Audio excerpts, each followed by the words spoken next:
মহাভারতের এক অদ্ভুত চরিত্র ভীষ্ম।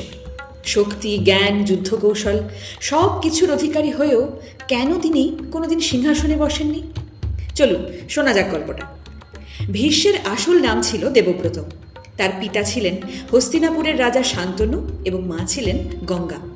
একদিন যমুনা তীরবর্তী বনে বেড়াতে গিয়ে শান্তনু প্রেমে পড়লেন জেলে কন্যা সত্যবতীর।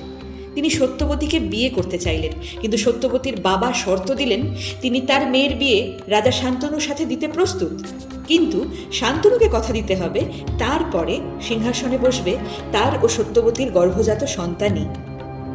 এই প্রস্তাব শুনে রাজা শান্তনু স্তব্ধ হয়ে গেলেন, কারণ সিংহাসনের প্রকৃত উত্তরাধিকারী ছিলেন তার প্রিয় পুত্র দেবব্রত। তিনি কোনো প্রতিশ্রুতি না দিয়ে বিফল মনোরথ হয়ে হস্তিনাপুরে ফিরে গেলেন। রাজধানীতে ফিরে রাজা শান্তনু সর্বক্ষণ বিমর্ষ হয়ে থাকেন। এই ব্যাপারটা পুত্র দেবব্রতর চোখ এড়াল না। তিনি এর কারণ অনুসন্ধান করে সত্যবতীর ব্যাপারে জানতে পারলেন এবং তিনি নিজেই গেলেন সত্যবতীর পিতা সেই দাস রাজার কাছে। তিনি তার সামনে নিলেন এক ভয়ঙ্কর প্রতিজ্ঞা। বললেন, আজ থেকে আমি কোনো দিন সিংহাসনের দাবি করব না।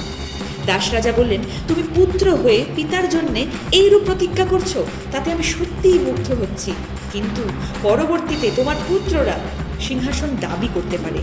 তখন দেবব্রত বললেন, আমি আজীবন ব্রহ্মচর্য পালন করব, কোনো দিন বিয়ে করব না, যেন আমার সন্তানও কোনোদিন সিংহাসনের অধিকার না পায়। এরপরে সত্যবতীর সাথে শান্তনুর বিয়ে হয়ে যায়।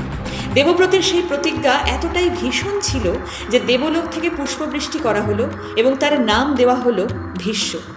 ভীষ্মের জীবনের বাকি সময়টা কেটেছে অভিভাবক হয়ে, সেনাপতি হয়ে, উপদেষ্টা হয়ে, কিন্তু কোনো দিন রাজা হয়ে নয়।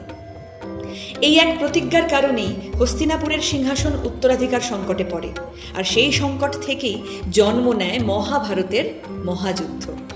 ভীষ্ম শুধু এক যোদ্ধা নন, তিনি সেই মানুষ যিনি নিজের বাবার সুখের জন্য গোটা রাজ্য আর নিজের ভবিষ্যৎ উৎসর্গ করেছিলেন।